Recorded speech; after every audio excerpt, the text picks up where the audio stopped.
Hello my lovelies, it's Fallon and I have another book review for you. So for this book talk we're going to be talking about Hidden Huntress by Danielle Jensen. And if you didn't get from my last book review about Danielle Jensen's series, Maledictorian series trilogy? Maledictin trilogy. This book was not as good.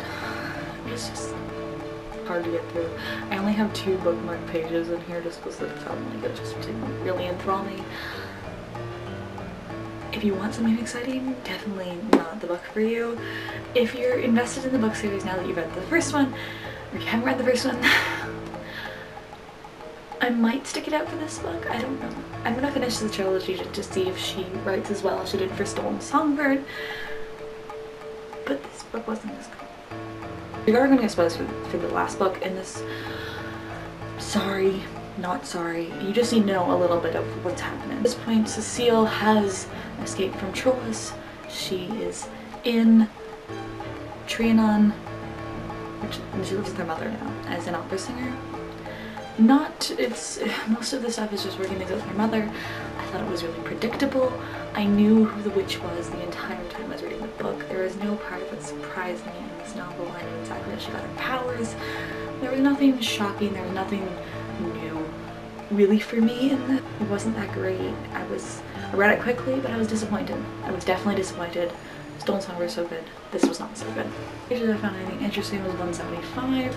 This is after Cecile has already been coerced into finding the witch for the king, and basically she has this argument with her mother after she's gone into like blood magic and stuff, because she's clearly a witch. Like, we know she's a witch at this point. She's arguing with her mom, and she runs upstairs, and written in what she thinks is blood was actually red lipstick, which was, oh no, that's the biggest trope in the book. It says TikTok princess, and that is like the first slightly interesting thing that happens in this book. Really, it's just boring. It's just bland. I just think that her writing is really pretty, but it just doesn't interest me all that much in this book. It just didn't carry up with expectations from Stolen Songbird. It was an interesting development in Tristan and Cecile's relationship that I wanted to make note of. They do actually really love each other at this point, which kind of feels rushed, but also she was in Trolls for a long time, but now she hasn't been in Trolls for like 4 months, and now he's free, and it's just, I'll let him in because like she's mad at him for something that I can't remember what he did at this point. Like, this is like the second last book I've read, and that's how unenthused I am about this book. I don't remember what he did. He did something to make her mad though, but there was a cute thing that he said, and he said that he's sorry. I love you above all things in this world or any other. And yet there are times when I think I subject you to the worst of me, and I can't explain why. And that's a really cute quote. It's really sweet. It's really lovey-dovey, and I really like that. So I think that she wrote their relationship out really well. We got to see it blossom in this book, which was really exciting. Spoilers are gonna come now. Okay, 5, 4, 3, 2, 1. Snape kills Dumbledore. Our spoiler stuff is he's been freed from Trollus, which I already mentioned. Oops. Because she switches power and pulls him out. The mother, I predicted from the very beginning, looked that she was the witch. That was no surprise. I also predicted the way in which she had maintained her immortality was that she just passed her soul from person to person in her descendant list. So basically, every time this one had a kid, she was like, oh yeah, 19 years later, I'm gonna jump to this person, I'm gonna jump to this person. And I was like, I knew this was coming, and I knew that. That's the way that the book ended. It was mentioned in brief in Stolen Songbird that the witch hadn't just hated trolls, she had it out for dragons and other magical creatures, but they hadn't stated anything other than dragons.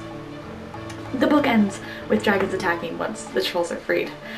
And I was like, I wonder what's gonna happen when the trolls are freed. Not just the trolls are gonna come out, the dragons are gonna come out too, and everything's gonna come out. And basically everything just like attacks Trianon, because they're just like, humans, we hate humans, I hate humans, you hate humans, we all hate humans. And then the reason for this witches thing was a bit of a surprise. It wasn't exactly what I thought had happened. I figured that she didn't scorn lover, that she was a lover of the king of the trolls, and she had a kid with him, and then he was like, yeah, it's a half-blood servant, it's never gonna be anything in life. I don't care if it's my kid or not. And basically he lets his wife kill the kid, and so yeah, Anushka just loses her mind. and traps them in the dome. She doesn't actually bring them all into the mountain, she just traps them in the dome.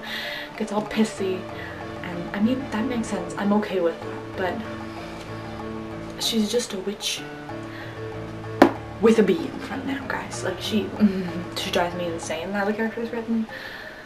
But she's supposed to. She's such a character supposed to drive you insane, but I just expected too much, I guess, from Stolen Songbird. Yeah, this book definitely like a 4 out of 10. I got through it. So yeah, probably a 4. I don't think I'd give it any higher than that. Yeah. I mean, totally, like, it was just really disappointing. The cover is beautiful, but like, I mean, expected it to be an opera house, of course, because it's in an opera house. She's in this majestic gown. It's pretty like the last one. She has more reddish hair in this one, which I really liked. I thought that was a nice touch. But it's disappointing me. That's why this video isn't very long. It's just, I've been a disappointing book. Hoping that they're not as disappointing. I guess we're gonna find out as soon as I buy it, or it comes out, because I don't know when it comes out. I need to purchase it. The one thing I did like was how the quote in the last book was, sometimes one must do the unthinkable, and in the next one says sometimes one must accomplish the impossible. And I think that was a really nice touch to the book, so I thought they tied them together really well. I really appreciated that.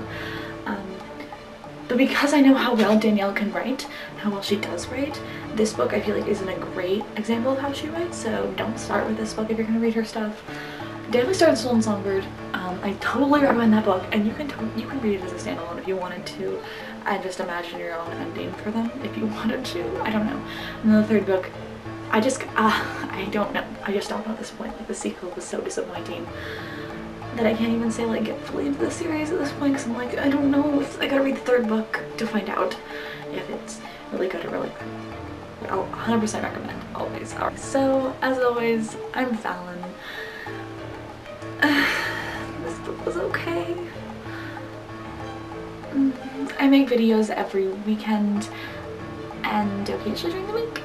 Sometimes, I don't know, it's kind of a regular during the week, but always on the weekend. And if you haven't already clicked that button down below, you can click subscribe. I will also link to purchase this book in American and Canadian stores in the doobly-doo, also with my social media, which you can follow me there. I also want to know what you thought of this book series. If you were like the first one, please for hanging out with me this fine day.